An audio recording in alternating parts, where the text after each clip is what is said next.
Attention!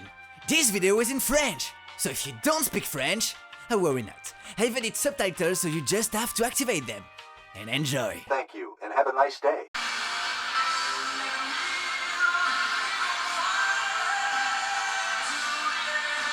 Ah, je comprends vraiment pas pourquoi les gens adorent ce chanteur, il est tellement surcoté. What?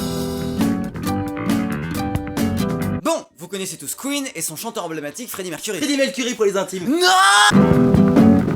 Chanteur souvent considéré comme étant l'un des meilleurs chanteurs du monde, voire le meilleur chanteur de l'histoire. À juste titre.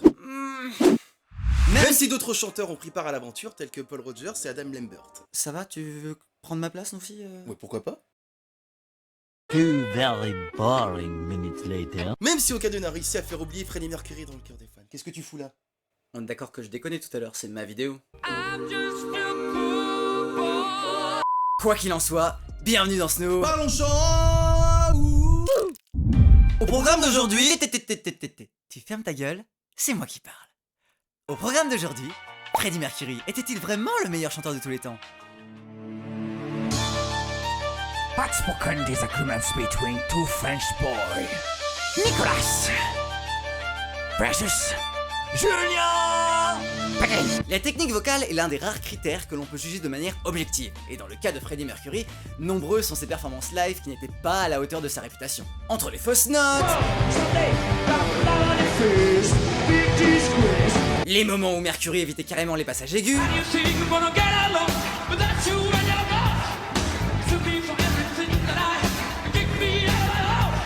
ça commence à faire beaucoup d'aveux de faiblesse pour le soi-disant meilleur chanteur de tous les temps.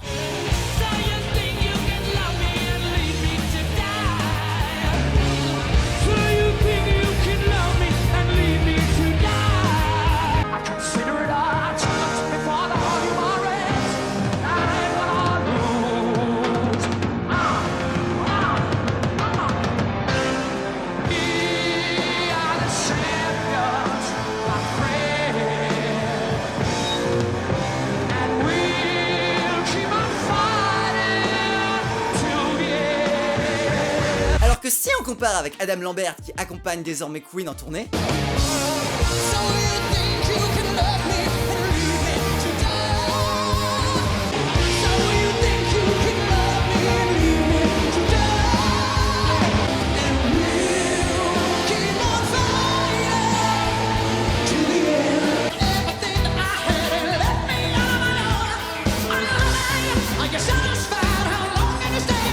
chanteur qui plus est extrêmement décrié par une partie des fans de Queen. À juste titre. Non.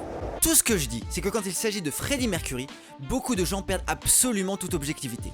Au point que ce qui devrait être considéré comme des faiblesses techniques ou des moments de fragilité vocale, par ailleurs absolument compréhensibles, puisqu'on parle d'un être humain et non d'une machine ou d'un dieu, deviennent soudainement des smart phrasing to avoid high notes. Et en plus...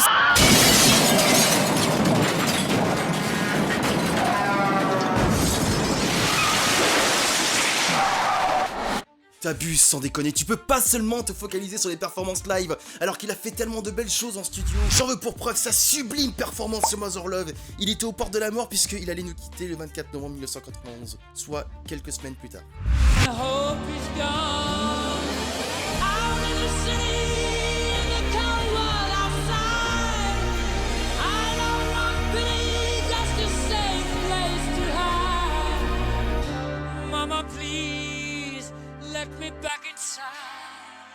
Bon d'accord, j'avoue. En vrai c'est pas mal pour un mort-vivant. Et dis-moi, tu trouves ça marrant, sale fils de pute? Et puis regarde ce passage, c'est quand même représentatif de son échelle vocale. Il avait quand même 4 octaves. Oh!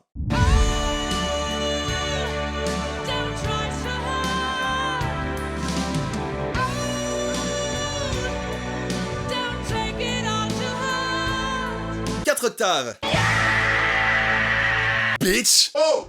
Cet argument des 4 octaves, je l'ai entendu à toutes les sauces, et pourtant, c'est quasiment un mythe. Certes, Freddie Mercury a bien démontré qu'il possédait une échelle vocale de 4 octaves, mais en réalité, c'était étalé sur 20 années de carrière. Explication. En clair, oui, si on cherche et documente la note la plus basse et la note la plus aiguë qu'il ait pu atteindre sur l'ensemble de sa carrière, Oui, il a chanté 4 octaves. Maintenant, si on veut analyser les faits dans le monde réel de la réalité véritable, on se rend vite compte qu'il ne disposait pas en réalité de ces 4 octaves à tout moment durant cette vingtaine d'années, et qu'il a eu des périodes où il était plus à l'aise avec ses aigus, et parfois plus à l'aise avec ses graves, et qu'on peut en fait compter sur les doigts de la main le nombre de fois où il a atteint de manière officielle les notes les plus graves ou les plus aiguës de ses soi-disant 4 octaves. D'autant plus que dans ces 4 octaves, certains fans ont tendance à compter des notes comme celle-ci par exemple.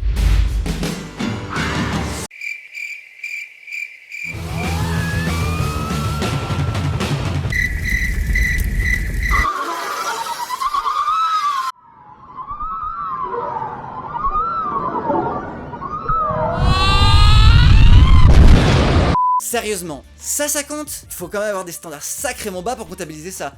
Ce que je trouve assez paradoxal avec le fait qu'on le considère comme étant le meilleur chanteur du monde. D'autant plus qu'il est de notoriété publique que des nodules se sont formés sur ses cordes vocales, ce qui arrive en général lorsqu'on maltraite sa voix, et c'est pour ça que c'est un des symptômes principaux d'une technique vocale discutable. D'accord, mais y a pas... D'accord, mais y a pas que la technique vocale qu'on utilise pour juger un chanteur.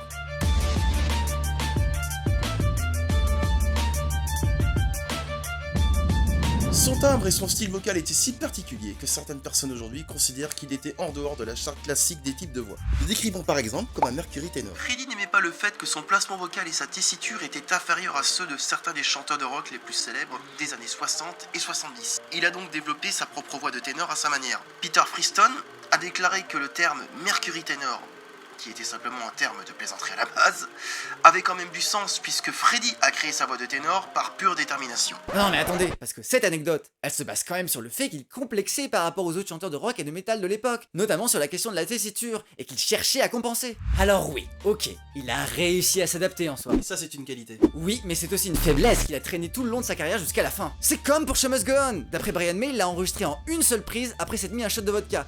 Mais je suis quasiment sûr qu'en live, ça aurait pas été la même. Entre le studio et la scène, c'était pas le même homme. Mais justement, y a pas que ça. Sur scène, le public lui mangeait dans la main. Je vais prendre ça. Oui, ça vaut mieux, ouais. Laisse un peu la technique de côté, ok? Ce qui faisait de lui un chanteur à la voix si particulière, c'était son timbre unique, la couleur de sa voix, son vibrato. C'est même la science qui le dit. C'était une force de la nature avec une voix possédant la vélocité d'un ouragan. Et c'est une équipe de chercheurs européens qui le dit, dans une étude visant à percer les mystères de la voix de Freddie. C'est en combinant techniques de chant lyrique, utilisation de vibrations subharmoniques et les particularités physiques de son visage, sa grande mâchoire, des pommettes saillantes, qui augmentaient la puissance de ses résonateurs naturels et l'intensité de son vibrato, que la voix de Freddie Mercury se démarqua vraiment. Ce n'est d'ailleurs pas pour rien que Mark Martel, l'imitateur le plus connu de Mercury, partage certaines de ses qualités physiques avec Freddie. Ce qui faisait de lui un chanteur hors du commun, c'était son timbre. Alors, moi je veux bien qu'on sorte des études scientifiques. J'aimerais encore plus qu'elles soient crédibles en fait. Deuxièmement, l'appréciation d'un timbre de voix. Ça relève du subjectif. Et son caractère unique ne la rend pas exceptionnelle en termes de qualité par défaut. Et quand bien même ce serait le cas, la plupart des gens ont un timbre relativement unique en fait.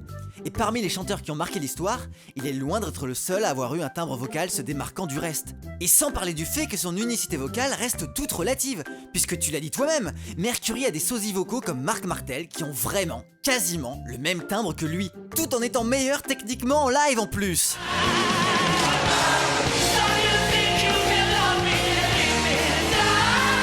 Consider it a challenge before all human race, and I'd never lose. And I need to go on and on and on and on. We are the champions, my friends, and we'll keep on fighting till the end. Et justement, il n'y a pas que ça. Sur scène, le public lui mangeait dans la main. Il était charismatique au possible, que ce soit musicalement ou par la présence scénique. Il était capable de soulever les foules. L'exemple le plus flagrant, c'était lors de son rituel interactif avec le public, comme à Wembley en 1986. Love of my life, you've hurt me. You've broken my heart. Now you leave me.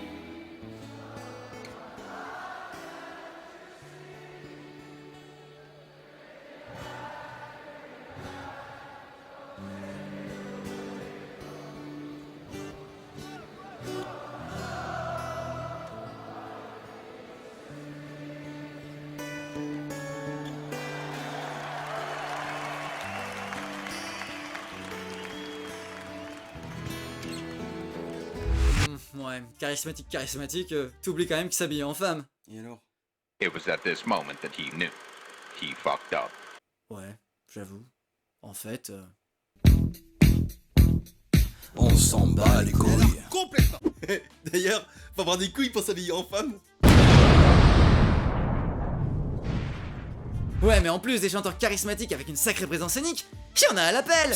Chester Bennington, le Jared Leto des années 2000, Lady Gaga. Mais évidemment, Lady Gaga, elle était fan de Queen et Freddie Mercury. Ça prouve que même après sa mort, son influence continue à perdurer.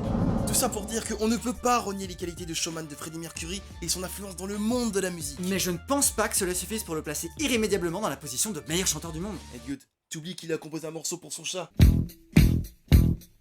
On s'en bat les couilles. Qu'est-ce que je m'en branle?